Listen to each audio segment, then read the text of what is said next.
Who can guess what this is? Hey, I think I finally got my starter becoming a little active tonight.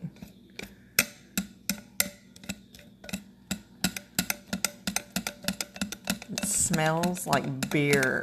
I'm like so excited. And then I ordered this thingy. It's some kind of a bread thing. It was like $6 and something, but I watched a lady using it on YouTube to stir your bread dough. Isn't that yummy? Can't wait till I can bake some bread with it. I'm still trying to get it a little active. And once I do, I'll give you a piece of it. And if you keep feeding it, you can have it in your icebox all the time. You just feed it every 5 days, 1/4 cup of wheat flour and 1/4 cup of water every 5 days. And when you want to bake bread, that's your yeast.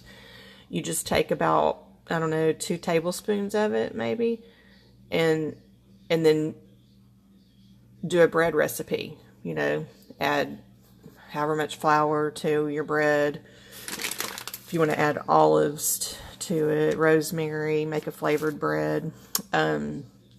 This is what I used. I ordered it off of Amazon. It came in today.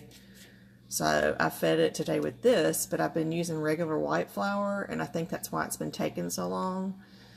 So it's probably better to start it with that. But anyway, I will give you some of this one.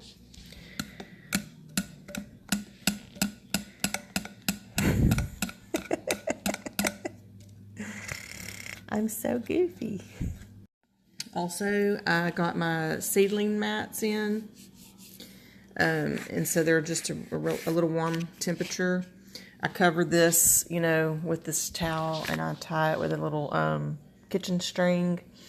But I warmed it up too, so that might have helped. And I started feeding it pineapple juice. I saw a lady doing that instead of in replacement of the water.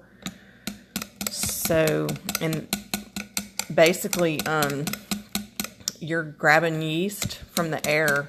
Like, there's yeast in the air. It's all over the counters. It's all over us. It's everywhere. I know it sounds gross, maybe, but when I'm stirring like this, that's how this becomes a yeast starter without using packaged yeast. And they say doing it this way, it tastes fresher and better than the store-bought packaged yeast.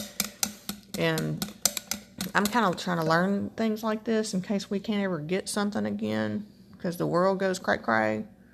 As long as I got flour and water, I make my own yeast, you know? Hey y'all, I know I said I'd come back in a few days and let y'all see, let me taste the Jeune kombucha. I just wanted to pop in. I've actually been kind of busy, so I haven't had time to make a full-blown video, but they are fizzy, delicious. One of my favorites is the freaking jalapeno. Oh my God, it is so good. They all turned out really good. I like all the flavors that I've got going on here. So yeah, it worked. I'm super happy. And let me just show y'all my collection of, I can get the camera right, of my ferments that I've been enjoying. This is a vinegar that I've been working on for 30 days. I've been stirring it with a chopstick I learned from Mary's Nest. I'll post her link in the description. Excuse me. Anyway, this is delicious. It's actually, I don't know. I'm kind of thinking it's kind of bubbly like these. So I don't know what I did, but it's good. And then this is actually the leftovers here. I went ahead and chopped up some more jalapeno. There's ginger in here, lime, and I added some more fresh citrus off my tree. And I filled it all the way to the top with filtered water. And I've been enjoying this as a citrus water infusion beverage. This is what I've been drinking for my water the last couple of days. It's freaking delicious. The mangoes, I had seen many people talking about how delicious fermented mangoes are. They're good on their own as it is because they're kind of peppery sweet. I think they're really a neat, unique fruit. Delicious. And the longer they stay in my fridge, the softer the peeling even gets. I'm literally eating the peeling and all.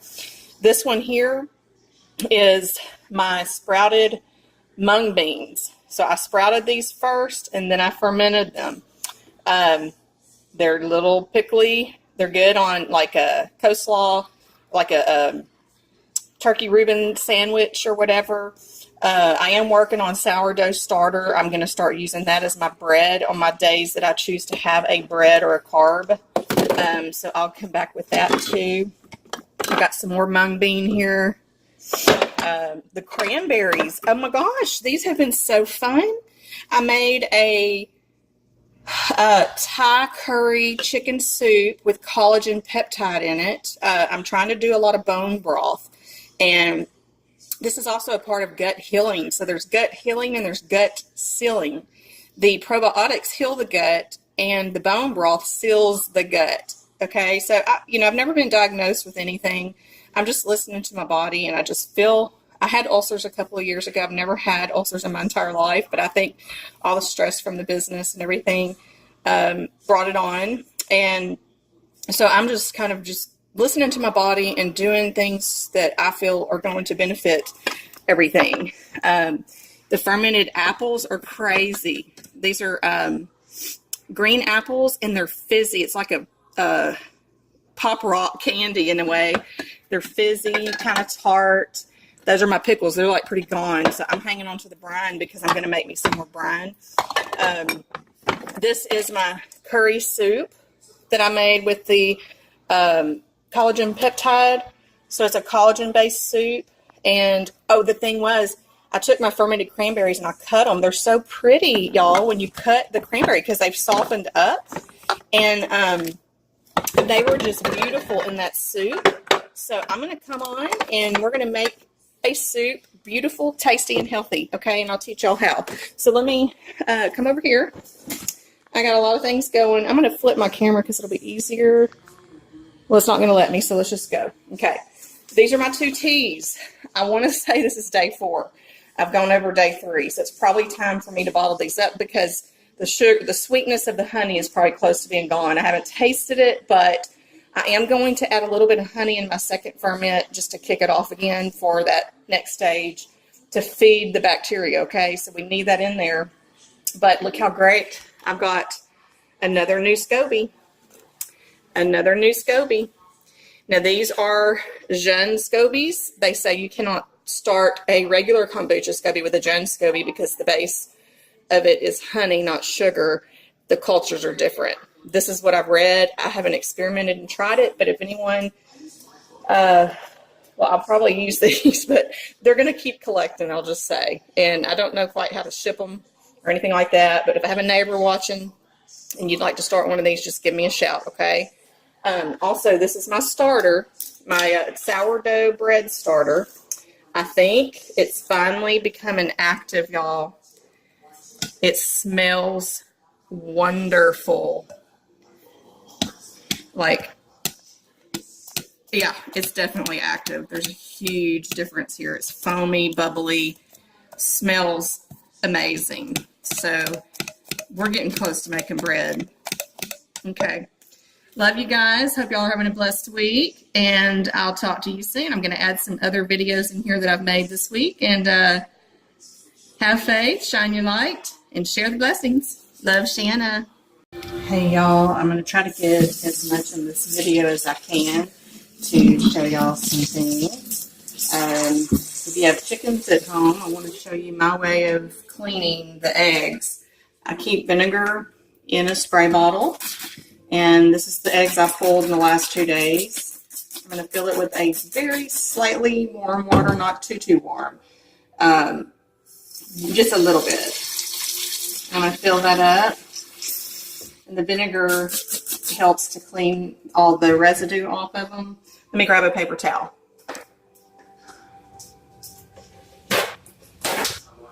Okay, I like to have a paper towel. Hold on, I don't know if this speaker's working. I like to have a paper towel because it helps to also rub any yuck off of them, and it cleans them. The vinegar cleans them very nicely. Now, I don't know if y'all know, or any of you know, that when a chicken lays an egg, they have a membrane layer that is wrapped around the finished egg after it's laid. So it protects it from any outside pathogens or bacteria getting in to the egg. So now that I'm wetting it, this is a big one. This is the regular size it should be. She had a big one. It could be 2 yolks in that one. Okay, so anyway, I like to leave them out on the counter because I like to see them. But my husband and son don't really care for me to leave them out on the counter because it gets a little confusing for them. Whoops, well, there goes a broken. Broke that one. On, which ones are fresh. So we have a more organized way that we keep them in the ice box. After I wash them, I have 2 egg racks in the ice box. The top shelf are the newest and the freshest. The second bottom shelf under are the oldest. They don't last very long in our house because they like eggs for their protein because they both don't work out, and it's good protein for repairing their muscles. So anyway, I'm basically wiping that membrane off. So once you do that, you have to refrigerate them because if you left them out, they become porous and they age faster. The shelf life is not as long left out on the counter. But if you choose to leave them out on the counter and you have some pretty clean eggs, a couple of these were dirty, so I like to really for sure wash the dirty ones. But if I have a really pretty egg that doesn't have a lot of dirty on it, I have some spots in the kitchen that I like to display them, and their shelf life is quite a while because the membrane wrapped around it. And I've trained my guys here at the house to do what we call the water test, even the ones in the ice box, just in case time gets by us and we don't really remember how long they've been in there. I have it, what we do is we fill up a bowl with water, cold water is fine, and you take the eggs that you're wanting to cook, put them in the bowl. If it sinks to the bottom, it's good. If it floats to the top, toss it out. Pretty much easy. You can Google this egg test and you can see images and pictures.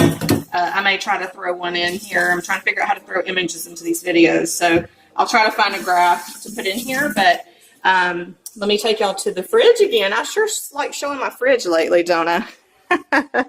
Hold on. I'm going to show y'all the little egg things I have. These are actually, I believe, for gathering eggs. But I've got them in my ice box. Hold on.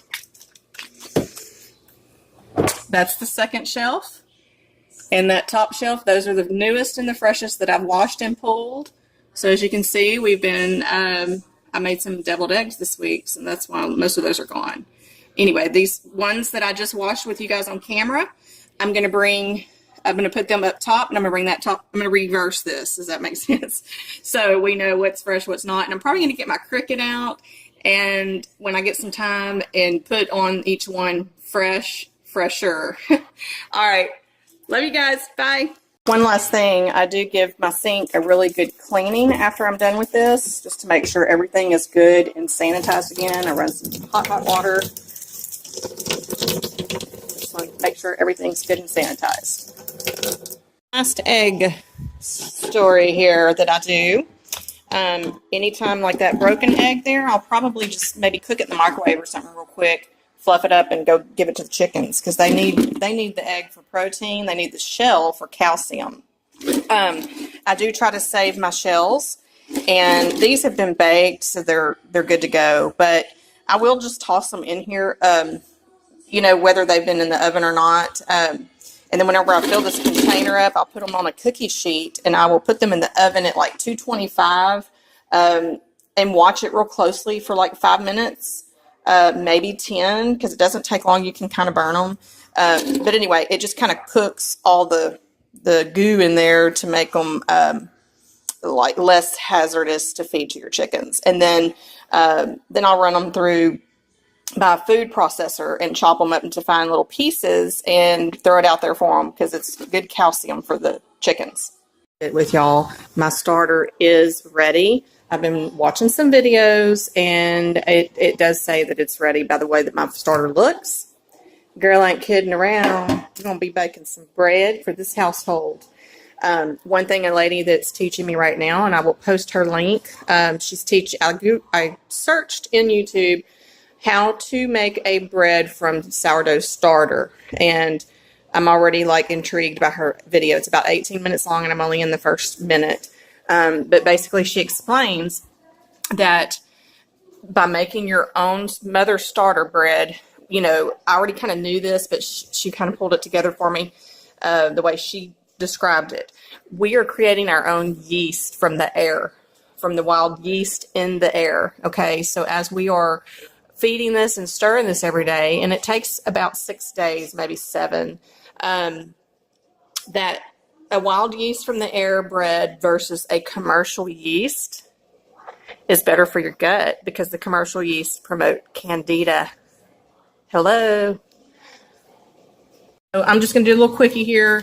I'd really like to do a whole video on this, but just to throw this in, it's going to be 1 cup of starter, 1 cup of water, which I'll use filtered, a teaspoon of salt, and 3 to 4 cups of flour. This is for 1 loaf of bread. She's actually tripling her batch. So I'm sure that along the way, I will figure out how much my family needs in a week time, but you're going to store your mother in the fridge, okay? And she will be fed every 5 days, 1/4 cup of your wheat flour, 1/4 cup of your filtered water every 5 days, and stir it, and she'll stay alive in the fridge forever. And you'll always have some ready, handy yeast starter available to bake bread weekly. How fun and how yummy, and it's going to smell delicious. That was my first sample fragrance I got back in 1998 in the mailbox when I was researching candle making, was fresh baked bread. But this is the real stuff. Bye. Bonus for y'all. The big egg did have 2 yolks in it. This I found for Sugar Baby. She's been on it for 2 years, and her stomach has done wonderful with it. My 14-year-old little blind, deaf baby. Her little pig. It's her 3rd time to eat today. Boop.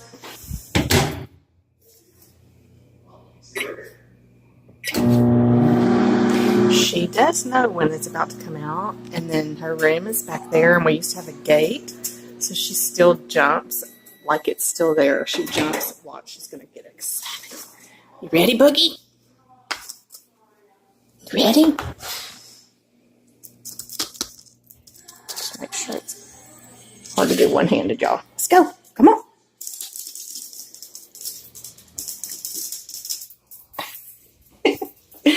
You're such a sweetie. I love you.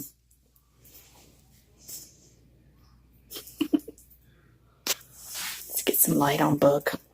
There you go. Tornado in the kitchen. The nay-nay. I'm doing some more because I needed to empty these batches. I'm going to try some strawberry and jalapeno. This is the vanilla apple pie. Again, I really liked it.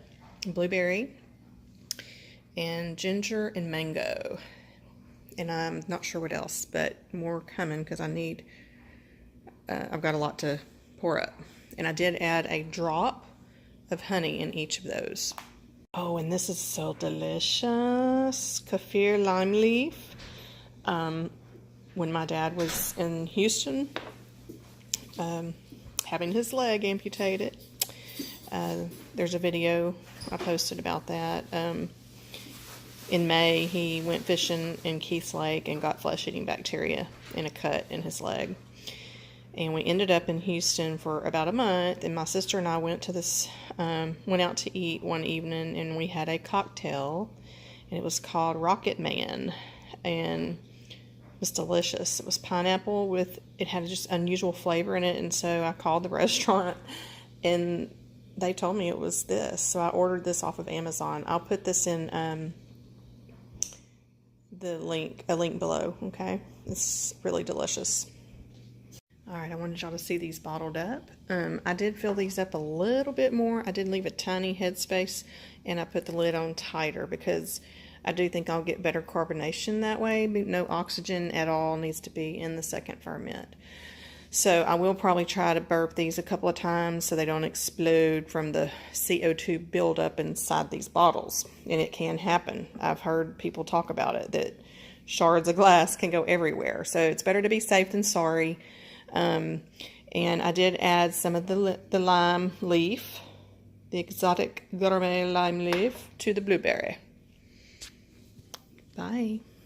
I don't know what I was thinking, y'all, because I had this book right there the whole time. Never looked at it once. There's so many crazy flavors in this book, which I love because I like to try different things. So hopefully my phone will have enough battery here. There's actually one called Maple Bacon. I don't know that I would like that so much. Root beer. Cherry vanilla root. I actually kind of made up I did peppermint and vanilla before I looked into this book. I'm sure they used peppermint leaves. I used peppermint extract. It's probably going to be crazy strong, so we'll see. Here, look, maple pork soda. No, thanks. Fire melonade, cayenne and watermelon. That sounds amazing. And they even had like a pizza booch, garlic diced, fresh tomato, and oregano. So, anyway, this is supposed to be the best book on the market for making kombucha. I'm fixing to look at this and see how to store my Scobies in a hotel, because I do think I'm going to do that and let them rest a while because I've got so much made up. I don't need any for a while. So I'm going to read this and try to figure out how to put these in the hotel and keep them alive and well, and I will let y'all know. Bye. Okay, it's been a long day, y'all, so I'm going to make this quick because I'm hoping I have enough battery on my phone. Okay, so I did read in the book on how to store the hotel Scobies, and I want y'all to see. Y'all know I started out with one. I have 1, 2, 3, 4. I have 4 Scobies now. I mean, you get a new one every batch for sure, maybe even 2. How cool is that? That thick one in the middle is the one that I had ordered from Lisa at Ziggy's Gal on Amazon. That's her first baby, La Rose, her first baby, and then there's 2 other flatter ones in there. This is extra tea that was from these 2 batches, so you always save just a little bit, and it does recommend you clean out your jar with hot water, filtered water. So I boiled half a gallon, and you need to be careful, like in your sink, maybe get a little bit of water, stopped up warm water, and set this in there. Don't get it on the inside because I don't have a filter on the sink. But you want your glass to be warm, or maybe put it on your heating mat before you move it to the sink to pour this water into it. I didn't bring it too scalding boiled, but I got it hot enough where I poured it in and kind of sloshed it around. And when it got to a temp where I could put my hand in there, I used a paper towel and kind of wiped all the edges and everything, and then I just poured it all out, okay? And so I let that kind of cool down before I put my Scobes in there.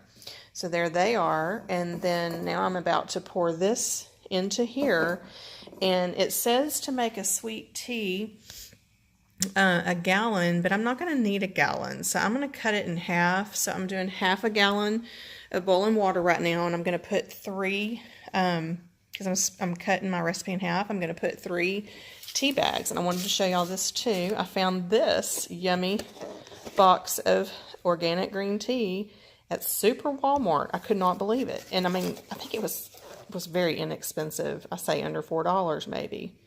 So, and it came with 100 tea bags. So, plenty. Okay, so I'm going to make the sweet tea. So I'm going to steep 3 tea bags for 15 minutes. When it's slightly warm, I'm going to add half a cup of honey, and then I'm going to make sure it's cooled down enough before I pour it into this finished layer of my hotel, okay? And then you're going to put your fabric top on here with your rubber band, and it's going to go in my closet under the stairs in a dark room, and you just let it rest. And it says you could even go a month or even 2, and as it rests, it's going to grow another thicker Scoby that's going to make a seal. It's going to make its own lid. And in a month or so, you may want to add some sweet tea to it. That recipe here, I don't know, in a month, I may be ready to make some more. Just depends on how fast I go through all of this. Plus the other batches that I made that are already in the icebox. So you want to make sure you have some refrigerator space. This is second ferment starting tonight. I'm going to let it go for 3 to 4 days to get a really good flavor going and a lot of carbonation built up in there. I want it to be bubbly. But after that, it has to be refrigerated. So you need to make sure you have some refrigerator space for your kombucha brews whenever they're completely finished and ready to be refrigerated and enjoyed as a beverage. Anyway, I hope y'all got something out of this. Hope I didn't leave anything out. Just leave me some questions in the comments below, and I will do my best to guide you in the right direction, okay? If I can't help, I'll find somebody that can. Bye. I've got the bread rising again. I went ahead and did this because I'm waiting on this to cool so I can put it in that. So this is a tincture that I've been letting marinate since November 7th. It's a wild lettuce and chamomile. I just basically opened up some chamomile tea bags and added it to it. I ordered my wild lettuce dehydrated because it's not the season for it, but it actually grows in our yards and everything. So you'll have to Google it, but it does have health benefits. It actually can help with pain, menstrual cramps, arthritis. It helps with insomnia, and the chamomile also helps with insomnia. That's why I added it to it. So if you're wanting to not take anything like Advil PM, or if you're trying to get off of something, what is one of the prescriptions? Ambien, or, and want to do something natural, here you go.